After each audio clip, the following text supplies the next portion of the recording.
देखिए, भारतीय संविधान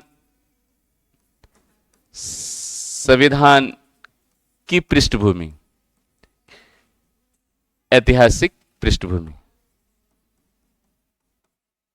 ऐतिहासिक पृष्ठभूमि, पृष्ठभूमि,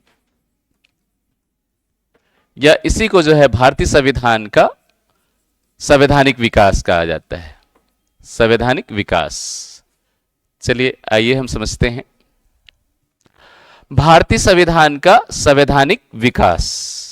ठीक है, कि किस तरीके से भारत का संविधान धीरे धीरे धीरे धीरे किस तरीके से बनकर तैयार हुआ।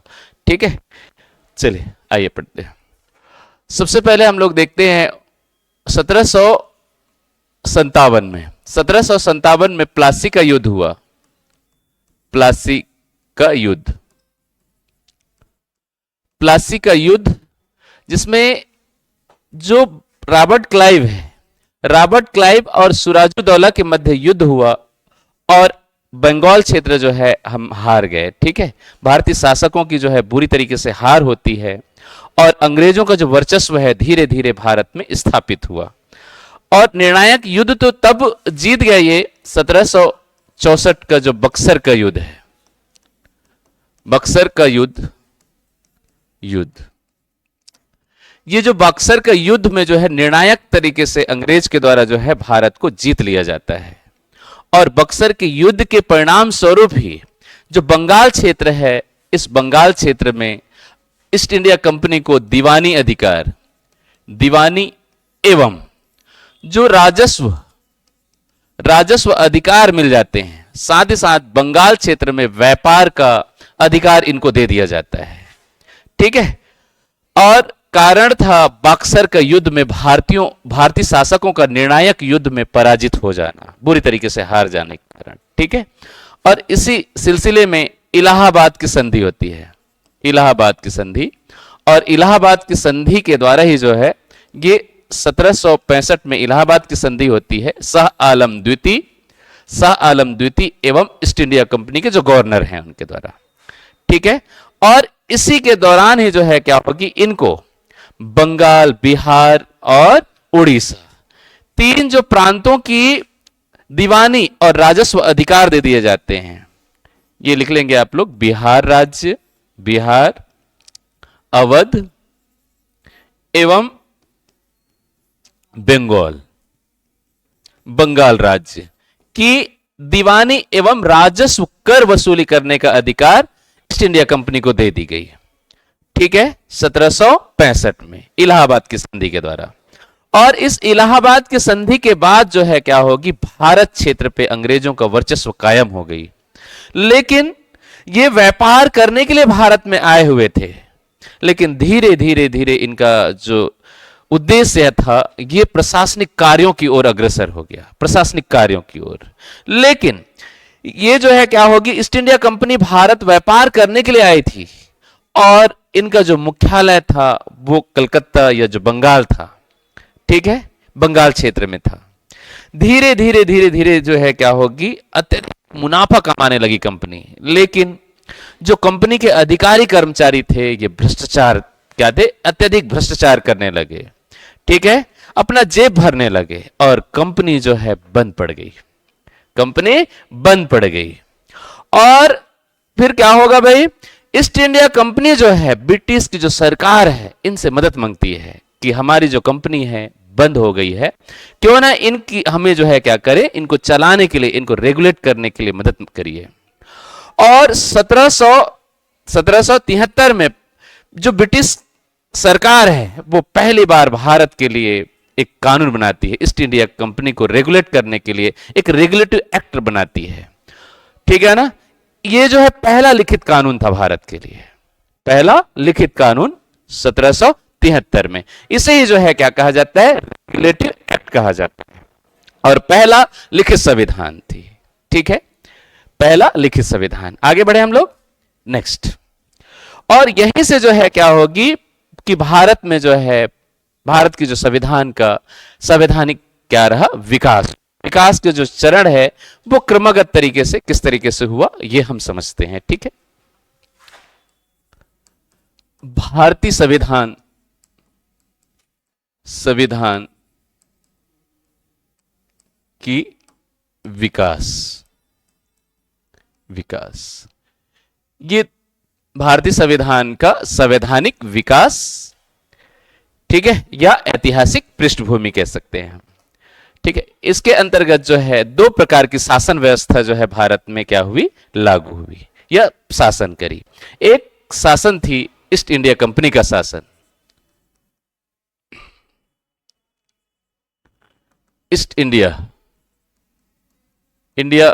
कंपनी का शासन भारत में, और दूसरा जो शासन व्यवस्था था ये जो है ब्रिटिश क्राउन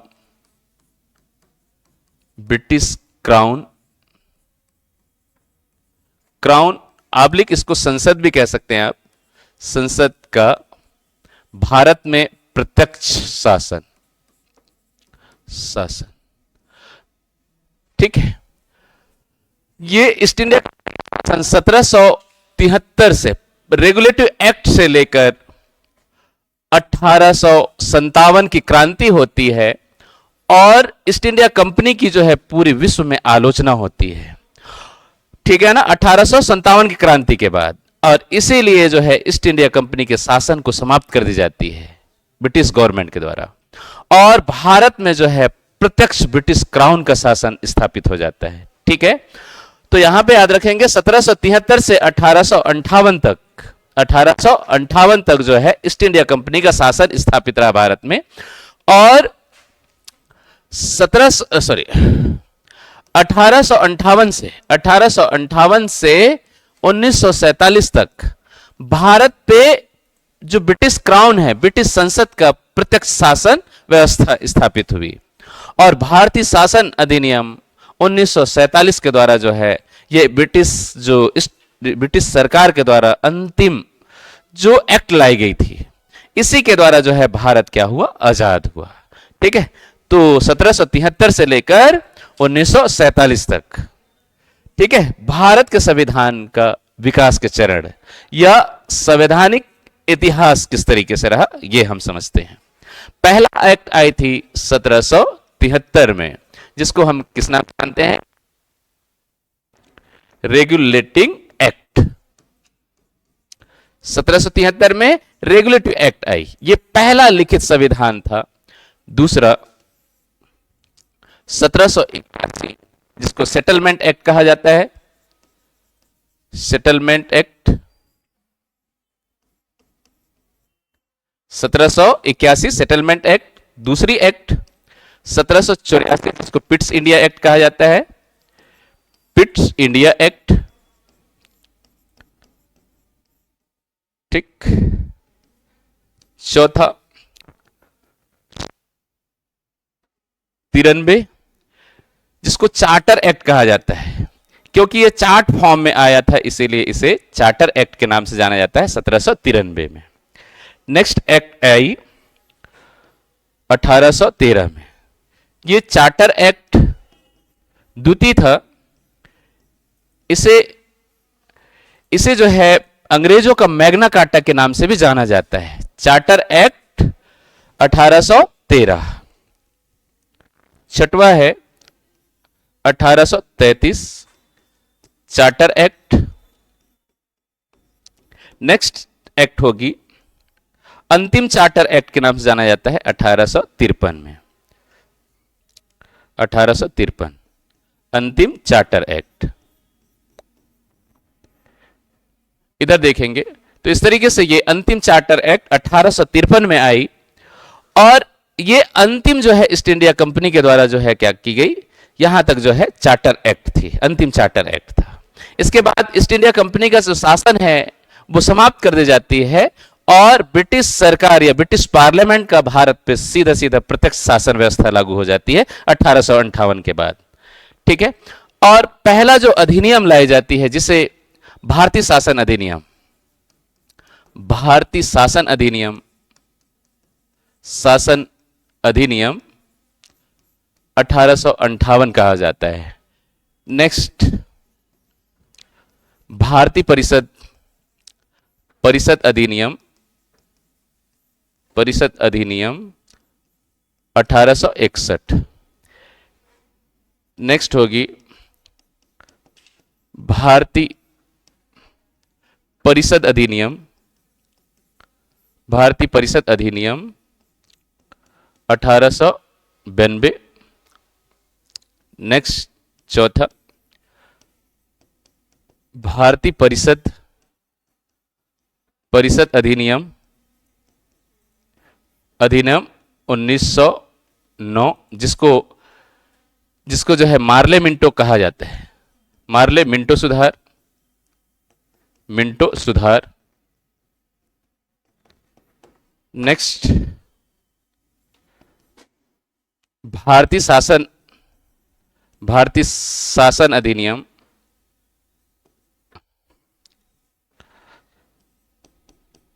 भारतीय शासन अधिनियम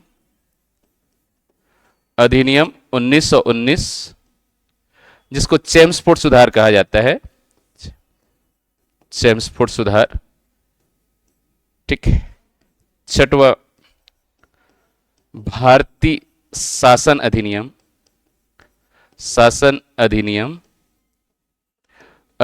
1935। ठीक है। और अंतिम जो एक्ट है अंग्रेजों के द्वारा लाई गई थी, ब्रिटिश पार्लियामेंट के द्वारा जो अंतिम एक्ट थी, जिसे भारतीय स्वतंत्रता अधिनियम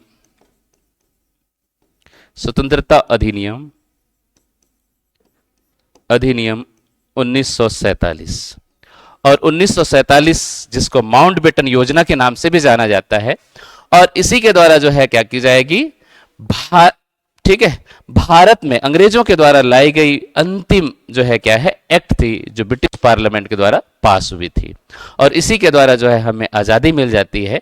और आजादी मिलने के बाद जो है एक सरकार का गठन होता है, और जवाहरलाल नेहरू के नेतृत्व में जो है संविधान सभा ही जो है क्या करती है, संविधान निर्माण का कार्य करती है। ठीक है। क्योंकि जैसे ही जो है क्या होगी, भारतीय स्वतंत्रता अधिनियम आने वाली थी, इससे पहले जो है एक कैबिनेट मिशन भारत में भेजी जाती है, और कैबिनेट मिशन की जो सिफारिश पर जो है भारत में संविधान सभा का इलेक्शन होता है, और यही संविधान सभा अंतरिम सरकार बनाती है, और भारत में जो है संविधान निर्माण के लिए जो है कार्य करती है। ठीक है। तो ये हम लोगों को पढ़ना है कल। आज यहीं तक मैं क्लास छोड़ जा रहा हूं।